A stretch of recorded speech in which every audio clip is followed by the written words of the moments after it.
I should have understood something was wrong the moment my daughter-in-law smiled and said the dinner was family only, because somehow, by the end of that night, I would be the one escorted away from the table like I didn't belong there at all. My name is Margaret Whitmore, I'm 67 years old, and until that evening I believed that no matter how strained things became, family was still family. The invitation had arrived 3 days earlier in a short message from my son Daniel. He said Jessica was organizing a special family dinner at a beautiful new restaurant downtown, a place with tall windows overlooking the river and white tablecloths that probably cost more than the groceries I bought in a week. Daniel wrote that it would be good for everyone to spend time together again. Just a quiet evening with the family. I read the message twice before replying because lately my relationship with Jessica had felt like walking on thin ice. She had a way of speaking politely while making it very clear I was not someone she truly welcomed. Still, Daniel was my only child, and I had spent most of my life putting family before pride. That afternoon I stood in my small kitchen preparing a lemon pound cake, the same recipe Daniel used to ask for every birthday when he was a boy. The smell of butter and sugar filled the house, and for a moment it felt like those earlier years when family dinners meant laughter and second helpings instead of careful conversations. I wrapped the cake in a simple box, put on my best navy dress, and drove the 15 miles into the city just as the evening lights began reflecting off the river. The restaurant Jessica had chosen was far more elegant than the places I usually visited. A polished brass sign hung beside the entrance, and through the tall glass doors I could see people dressed in suits and cocktail dresses speaking quietly over candlelit tables. For a brief second I hesitated in the parking lot, smoothing the sleeves of my dress and reminding myself that I had every right to be there. After all, I wasn't a stranger. I was Daniel's mother. Inside, a hostess guided me toward the private dining area where our family table had been reserved. I noticed immediately that the room was already full of Jessica's friends and business associates, people I didn't recognize, all of them laughing as if they belonged to a world I had only ever observed from the outside.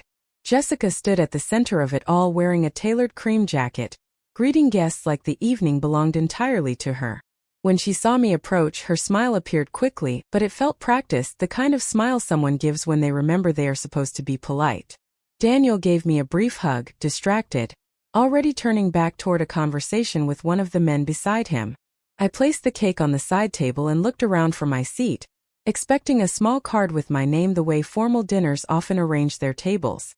Instead, I noticed something strange.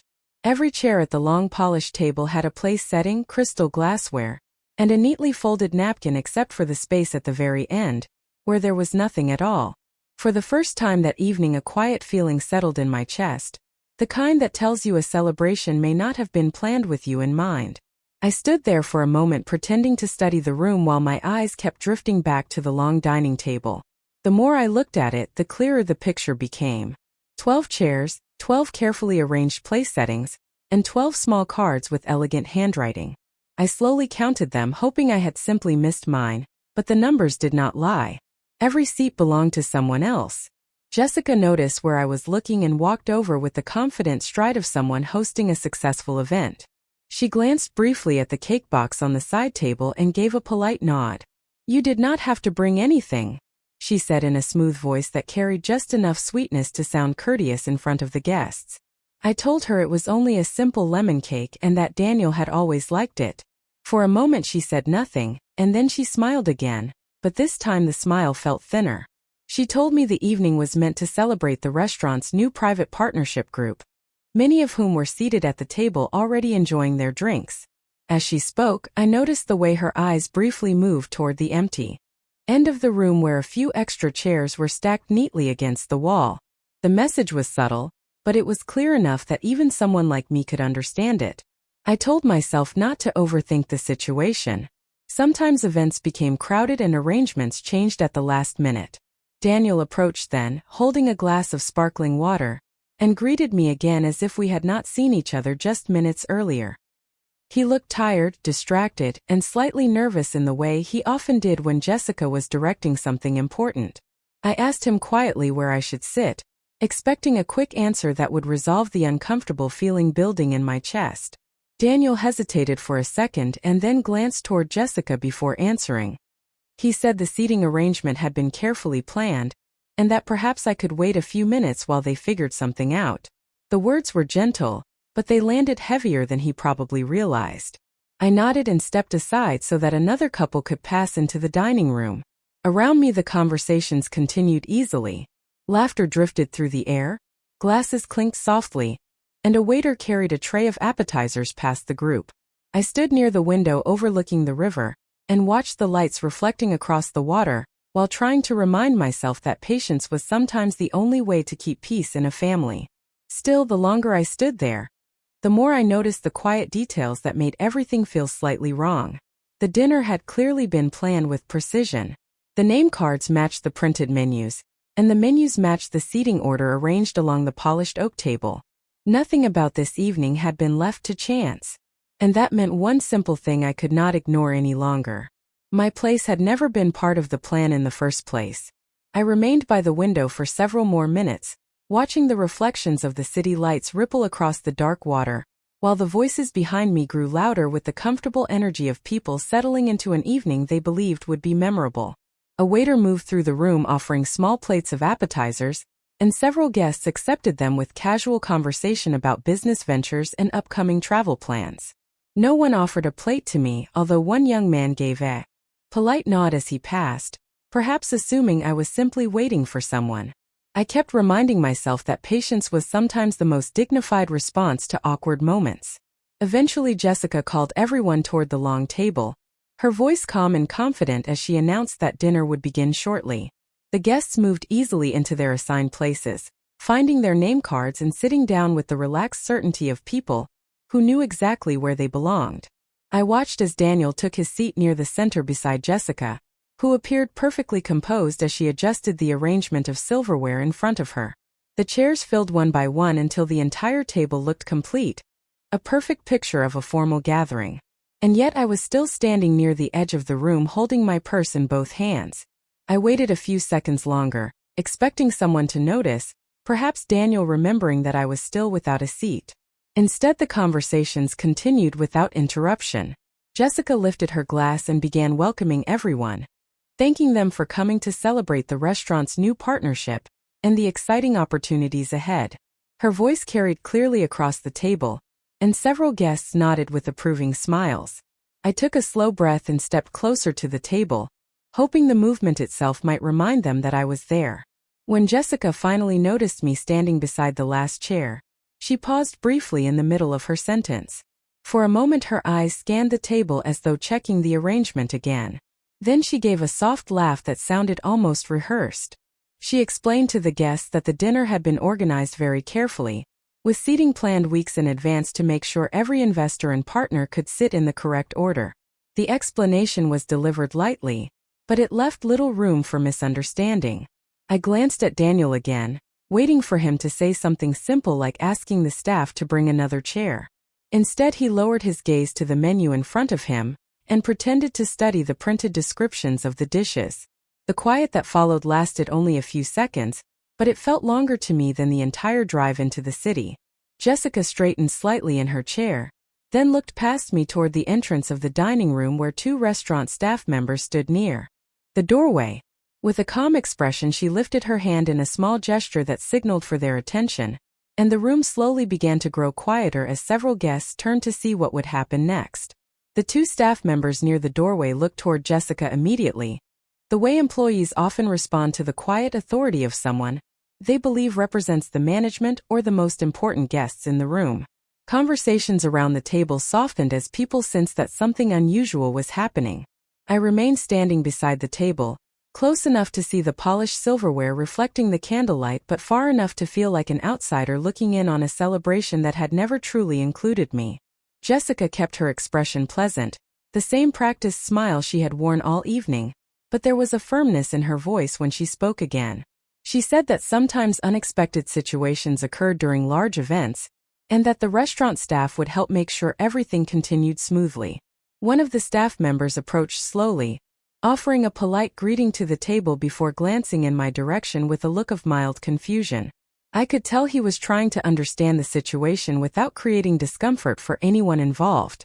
Jessica turned slightly in her chair and gestured toward me as though explaining something simple that had just been overlooked. Her tone remained calm, but the words carried clearly across the table so that every guest could hear them. She explained that the dinner had been carefully organized for investors and close partners of the restaurant, and that occasionally people arrived who were not on the official list. The young man nodded politely, though his eyes shifted between Jessica and me as if he sensed that the situation was more complicated than it sounded. I felt the room growing quieter, the kind of quiet that happens when people become curious but try not to appear rude. I looked at Daniel again, hoping that perhaps this would be the moment he would stand up, introduce me properly, and end the misunderstanding with a single sentence. Instead, he remained seated, his shoulders slightly tense, his attention fixed somewhere near the table as though he had suddenly become very interested in the folded napkin beside his plate. Jessica continued speaking with the same steady confidence, explaining that the evening was meant to remain private and comfortable for everyone who had been invited. Then she turned fully toward the staff member and gave the instruction that finally settled the matter in the most unmistakable way possible. She told him that the woman standing beside the table was not part of the guest list, and that it would be best if she were guided away from the dining area so the dinner could continue without interruption. The words were delivered so smoothly that for a moment the room stayed silent, as though the guests were waiting to see if someone might laugh and reveal it had all been a misunderstanding. No one did. The young staff member looked at me again, this time with clear discomfort, and asked softly if I would be willing to step with him toward the front of the restaurant so they could sort things out. Around the table several guests shifted in their chairs, avoiding direct eye contact, while the candlelight flickered gently over the untouched plates that had been prepared for everyone except me. I looked at the young staff member standing beside me, and I could see immediately that he did not want to be in the middle of this situation. His voice had been careful and respectful, the tone someone uses when they are trying to keep a room calm. I gave him a small nod to let him know I understood that he was only doing his job. For a moment I did not move, not because I intended to argue, but because I felt something heavier than embarrassment settling quietly in my chest. It was the kind of feeling that comes when you finally understand a truth you have been avoiding for far too long. Around the table the guests had grown very still. A few of them pretended to study the menus again while others stared down into their glasses. No one spoke. The room that had been filled with cheerful conversation only minutes earlier now felt strangely distant, as if I were watching it from the other side of a window. I turned my head slowly toward Daniel. If there had been even the smallest sign that he was about to stand up, I might have waited. If he had simply said the words "This is my mother," that would have been enough to end everything. But Daniel remained seated exactly where he was. His shoulders were tight and his hands rested on the table beside his plate. He did not look at me. Instead, his eyes stayed fixed on the polished surface of the table, as though the grain of the wood had suddenly become the most important thing in the room. In that quiet moment I realized that the most painful part of the evening was not Jessica's words. It was the silence of the son I had raised. I remembered the boy who used to run into the kitchen asking if the cake was ready, the same boy who once insisted on saving his allowance to buy me a birthday card when he was 9 years old. That memory stood beside the man sitting across the table now, and the distance between those two versions of Daniel felt greater than the 15 miles I had driven to reach the restaurant. Jessica leaned back in her chair with calm confidence, clearly satisfied that the situation had been handled. She lifted her glass again and thanked everyone for their patience as though a minor inconvenience had just been resolved. The staff member beside me shifted slightly, still waiting politely for me to follow him. I picked up my purse from the chair near the wall and reached for the box containing the lemon cake I had brought earlier. For a brief second I considered leaving it on the table, but something about the quiet room made me change my mind. I held the box carefully in both hands and gave the young man another small nod to show that I was ready to leave. As we began walking toward the front of the restaurant, I heard the low murmur of conversation slowly returning behind me, like a gathering that had decided it was easier to continue the evening than to question what had just happened. I did not turn around again, because by that point I already understood something important about the dinner I had been invited to attend. I followed the staff member through the quiet hallway that led from the private dining room toward the front entrance of the restaurant, and with every step the sound of conversation behind me faded a little more until it became nothing more than a distant murmur. The young man walking beside me moved slowly, clearly trying to give me space rather than rushing me out the door. When we reached the reception desk near the entrance, he stopped and turned toward me with an expression that was both apologetic and uncertain. He said that he was sorry for the misunderstanding, and that if there was anything he could do to make the situation more comfortable, he would be happy to help. I could see in his eyes that he had no idea who I was or how I had ended up in that room, only that someone important had asked for me to leave. I told him quietly that he had nothing to apologize for because he had simply followed instructions. Then I thanked him for treating me with kindness. Outside the tall glass doors, the evening air was cool and calm, carrying the faint scent of the river a few blocks away. I stepped out onto the sidewalk and paused there for a moment, holding the box with the lemon cake in both hands while the lights of the restaurant glowed behind me. Cars moved slowly along the street and people passed by without noticing anything unusual. To them it was simply another evening in the city. I walked toward the parking lot where my car was waiting, and placed the cake carefully on the passenger seat before sitting down behind the wheel. For several seconds I did not start the engine.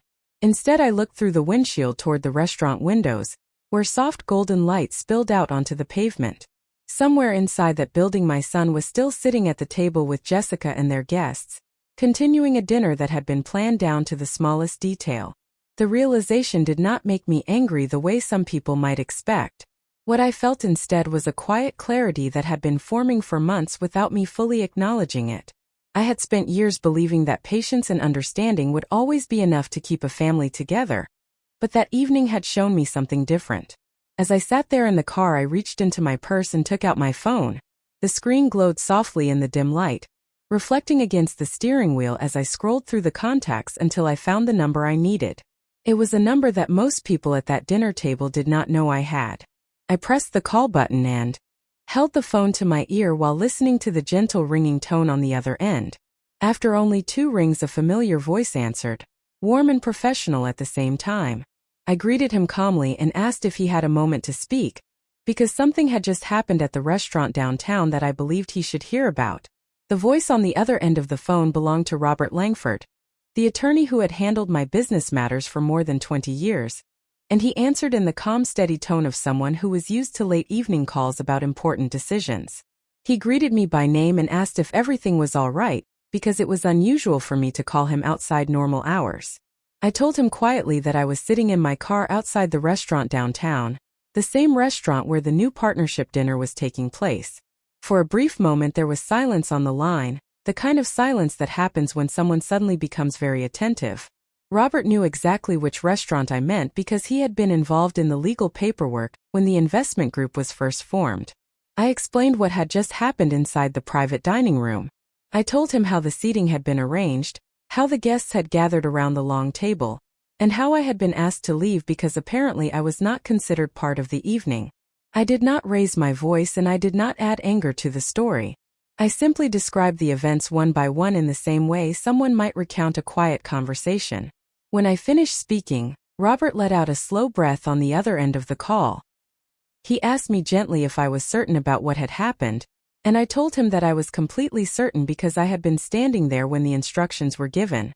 Another pause followed before he spoke again, and this time his tone carried a trace of disbelief.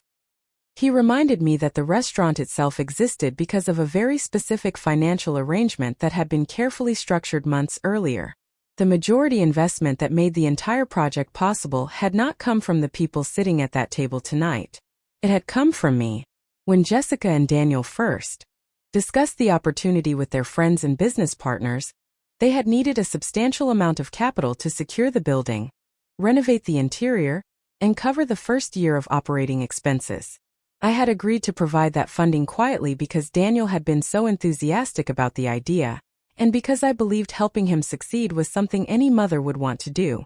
The paperwork had been handled through Robert's office to keep everything organized and professional. On paper, the investment group owned shares in the restaurant, but the controlling portion of the company belonged to the silent partner, whose name rarely appeared in their conversations. That silent partner was me. Robert said that if what I had just told him was accurate, then the people currently sitting inside that private dining room had unknowingly asked the primary owner of the establishment to leave her own investment celebration. I leaned back against the driver's seat and looked again at the warm lights glowing through the restaurant windows. Inside those walls, the dinner was probably continuing exactly as planned, with Jessica welcoming her guests and Daniel trying to look confident among the investors. I thanked Robert for confirming the details and told him that I did not need anything dramatic done tonight. I only wanted him to be aware of what had taken place. Before ending the call, he said quietly that sometimes the most powerful decisions were the ones made calmly after everyone else believed the evening was already finished. I ended the call with Robert and placed the phone back in my purse. Then I sat quietly for a moment longer inside the car, while the steady rhythm of the city moved around me.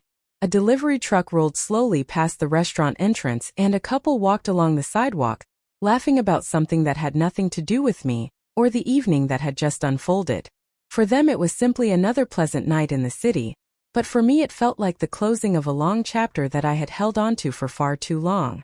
I started the engine and drove away from the restaurant, the building growing smaller in the rearview mirror until the warm lights disappeared behind a row of tall office towers. The drive home took about 20 minutes, and during that time I allowed myself to think calmly about everything Robert had said.